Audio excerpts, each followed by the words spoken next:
Hello, it's Tessa. This week's painting is all about starting with the details.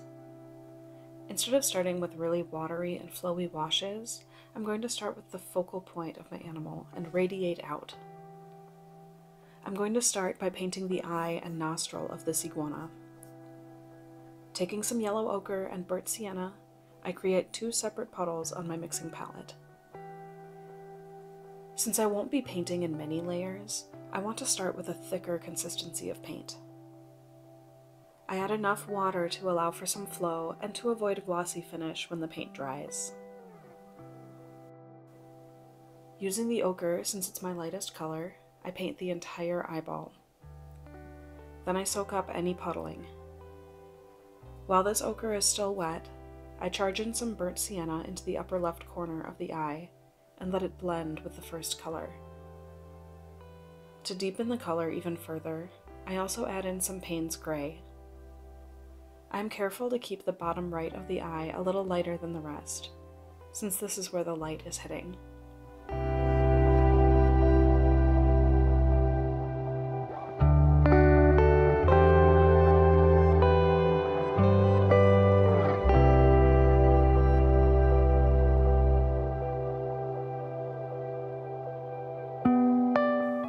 The nostril is the other dark area of this face and helps anchor the painting.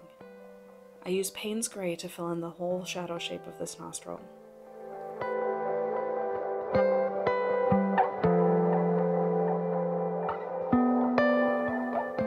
I allow these two areas to dry and then go in for a second layer.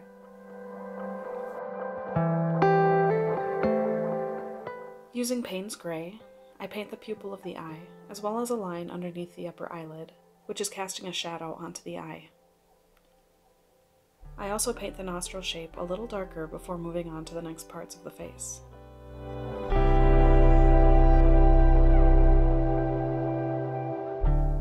Now I want to start painting the scales around the eye. I mix a couple shades of green, one with phthalo blue and lemon yellow, and another with sap green and yellow orange. I also add a little Payne's Gray to the puddle of burnt sienna I already had, to create a dark gray-brown. Alternating between these two colors so that they blend on the paper, I paint the area around the eye, looking at my reference and stopping where the texture of the scales changes. Because the paint on the eye is pretty thick and my green mixes are more watery, I'm careful not to paint over the eye. It will likely reactivate the darker paint and cause bleeding into these greens, which I don't want. I use a broken edge around the whole area to give the impression of the scaly texture.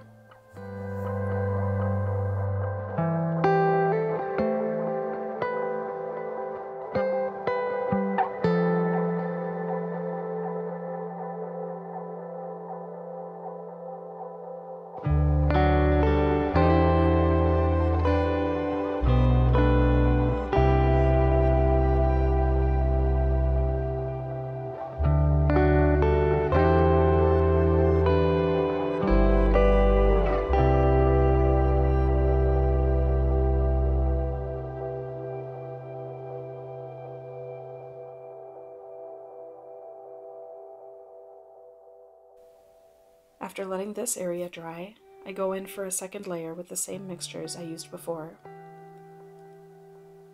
Even though they are the same colors and consistency, they will create a darker tone everywhere they are layered up. I paint the creases of the eyelid, as well as some small dots to indicate the small scales and bumps.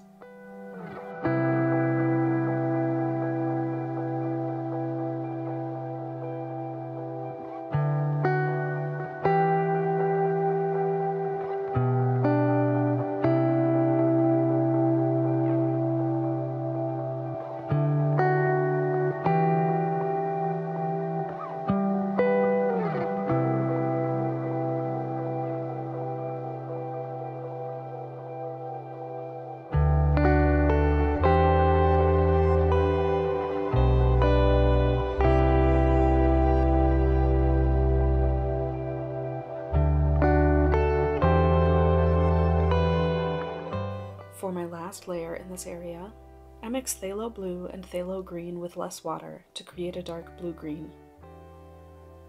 I paint this in the creases of the eyelids to deepen the shadows around the eye. The only blending I'm doing in this small area is by using a broken edge. If I introduce too much water and scrubbing, I risk going over the eye and having those darks bleed into the scales.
Going back to my original phthalo blue and lemon yellow mixture with a little extra water, and making sure the eye area I just painted is totally dry, I begin to paint the front of the face. I start by painting with color at the top, then slowly adding more water as I bring my wash down the face. As the face gets darker towards the mouth, I go back to my less diluted paint to drop in a little extra color. Towards the tip of the nose is a little more gray, so I mix a little of my brown and gray mix into my blue-green mix. I charge this new color into the nose, covering the entire upper lip.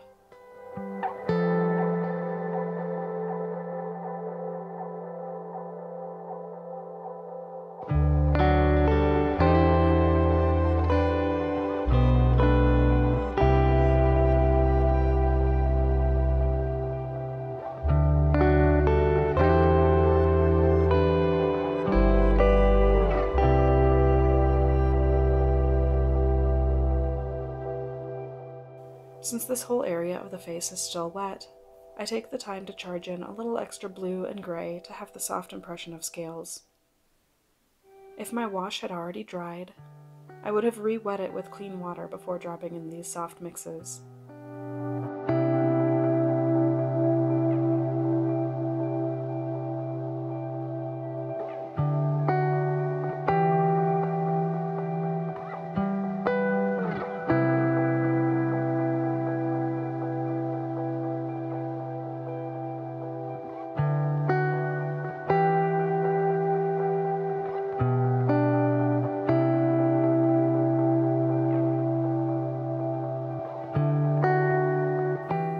When this area dries, I paint another layer with watery paint to help build the illusion of scales.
A third layer is used to define some of the more prominent scales and the separation of the upper and lower parts of the mouth.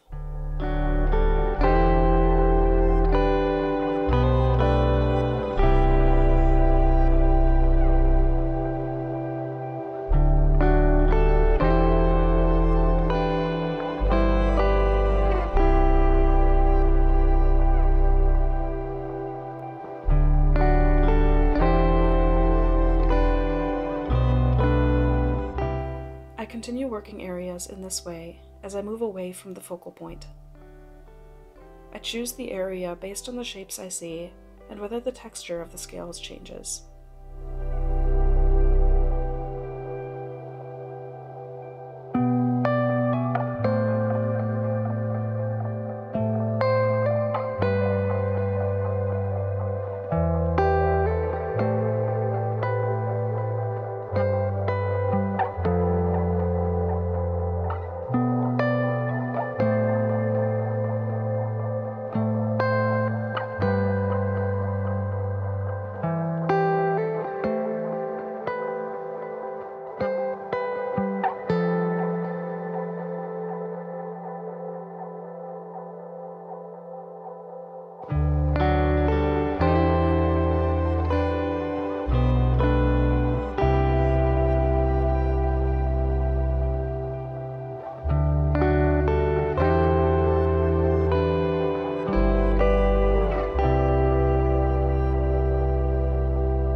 As I move towards the body, the shapes I paint become larger.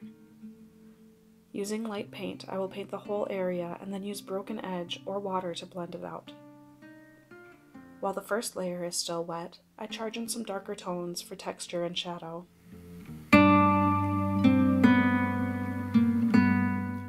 The farther away I get from the face, the fewer layers and details I add.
if I feel like more depth or details would help, especially in the folds on the iguana's throat.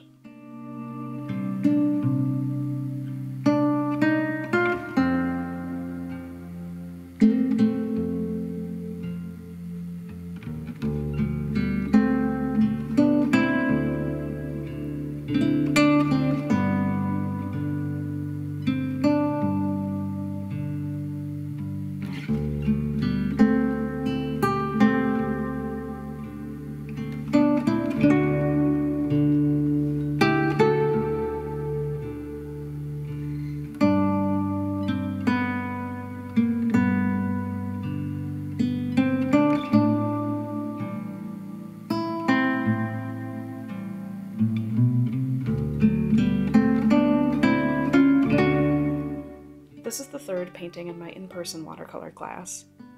My goal with showing all these different techniques is to expose people to all the ways we can use watercolor. Certain techniques will speak to us more than others, and I think it's important when we're starting out to allow room to experiment. This approach to watercolor was inspired by Painted Wing on YouTube. If you are enjoying this technique and want to explore it further, I highly recommend you check out their channel. It's so fun watching how the painting just radiates from the smallest focal point.